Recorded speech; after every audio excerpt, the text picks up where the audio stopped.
Welcome to 2025. A lot of exciting things on the roadmap. Just got back from the gym and was planning on doing a little recording there, but apparently at the beginning of January the gym is incredibly busy. So didn't get a chance to record while I was there. I'm just not into pulling out my phone when there's like 1,000 people at the gym. So wasn't able to record there, but I do want to talk about what my goals are for 2025, what my plans are, what I'm hoping to do and accomplish with the channel, with my fitness. As you know, if you've been following along or if you're following me on Strava or other places, 2024 was a big year. I'm now a dad of 3, which is exciting, turned 30. So, you know, at this point, it's a little bit more difficult to hit those fitness goals, but I do have a lot that I'm planning and I'm using this channel to document that journey. I want to talk in this video about what my plans are for 2025, races that I'm planning on doing, other challenges that I want to accomplish, some exciting partnerships are coming up, so there's a lot going on. But let's talk about today. Let's talk about what I'm doing right now to train for my next event, and that is going to be the St. George Half Ironman in May. So I have a few months left. Unfortunately, some hiccups have arisen. I had knee surgery, so I'll talk about that in a little bit in the video as well. Finish that up, hoping to be fully recovered. I think I'm like 80 or 90%. I'm almost cleared to run, and my plan is to dive back into training for that 70.3 very, very soon.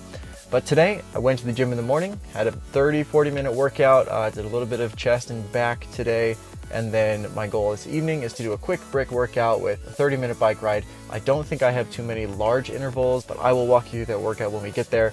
The most important thing is that right now I am starting that journey, and May is going to be an exciting time, but I have a lot more planned for the rest of the year. So we'll talk about that as we go.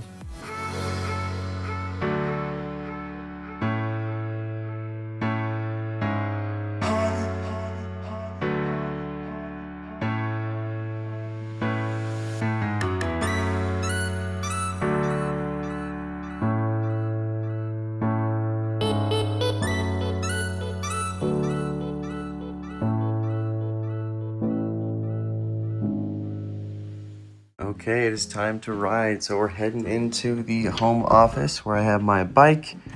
My whole setup is here. I'm excited to jump on. Today's a 45-minute workout. We'll talk more about the details in a second. On the Wahoo Kickr Core, which I absolutely love. I can control that from my Garmin watch or my Wahoo Element or my phone even. So it's pretty nice. Riding the Trek Emonda SL5. It's actually getting a little old, which is kind of sad, but it's a 2020 model. Always watch YouTube videos while I'm riding, so that's all set up here. And got my Swedish Fish for nutrition. Actually kind of surprised that these have a very similar profile of macros and things like that to your standard like Gatorade shot blocks or something like that. So gonna jump on the bike and go for this ride.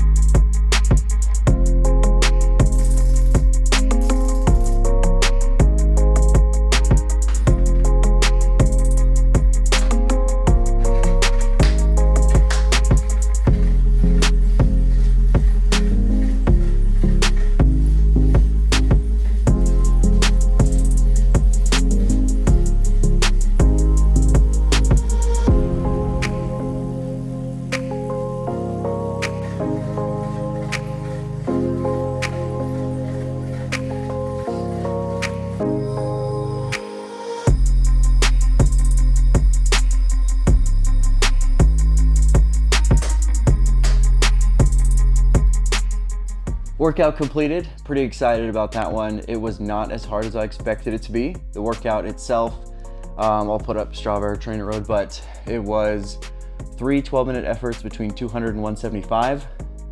As I say that, I recognize that that is not the best FTP in the world.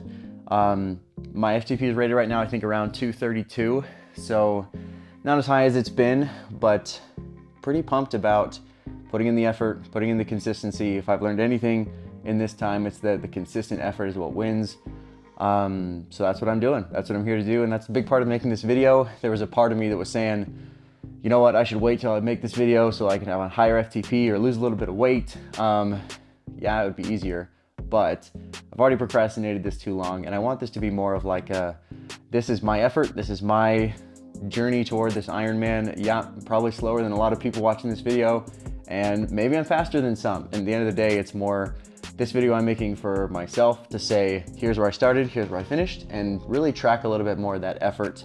I know it's easy to go back to high school and college racing days and say, you know, that's when I was the fastest, that's when I was the best, that's when training was easier, that's when I had, you know, more structure. But who's to say you can't do that when you have 3 kids and you're 30 years old? So I'm hoping to do a little bit more of that, be a little more consistent. And the goal of this series is to do maybe, I want to say 4-ish, maybe 5 update videos along the way as I get my training done and see how I progress and see what the result is in St. George. So maybe I'll surprise myself, maybe it'll be an eye-opening experience to what that can look like.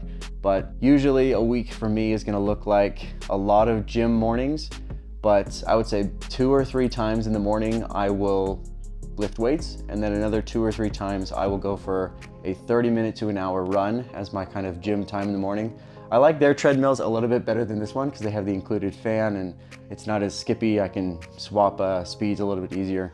Not that this one's not a great treadmill. But yeah, so I'll go to the gym in the morning, go to work, come home, put the kids down, and then I have training time in the evening. Usually that means a bike ride. Eventually, probably in the next 4 weeks or so, I'm gonna need to get swims involved. So I'll be swimming at the gym as part of that morning effort, maybe a little bit less strength training. But as I mentioned this morning, strength training is a huge part of what I like to do when I'm training, so I'll probably keep it up. Other than that, it's just busy. So as volume gets higher, I think I'm relying a lot on tools like TrainerRoad. I have Training Peaks and TrainerRoad right now, and that probably sounds a little ridiculous, but the Training Peaks is because I have my volume planned out with a plan that I purchased from just an online training group. And that represents kind of what volume I should be hitting. And then I use TrainerRoad because, I mean, they're just the best. If you use TrainerRoad, you know what I mean. They just do such a good job of hitting your max potential on each workout, making it so that everything is scheduled to maximize your intensity, maximize your growth and gains, but also in a minimal time frame. So I can do a lot of the same efforts in an hour or 45 minutes that what I would do for an hour and a half, 2 hours. So kudos to them for building an awesome tool.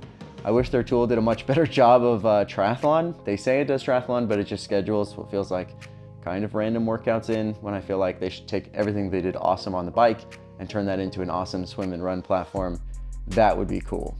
But while they don't have that, I will be on Training Peaks and TrainerRoad at the same time and scheduling my workouts that way. So I'll keep you guys posted if that changes. I know I plan on using a ton of sports tech and fitness tech along the way. That's what this channel was built on. I'm gonna be putting my Whoop back on a little bit. I have that Ultrahuman ring that I wanna try out as well for a few more of these more endurance style workouts.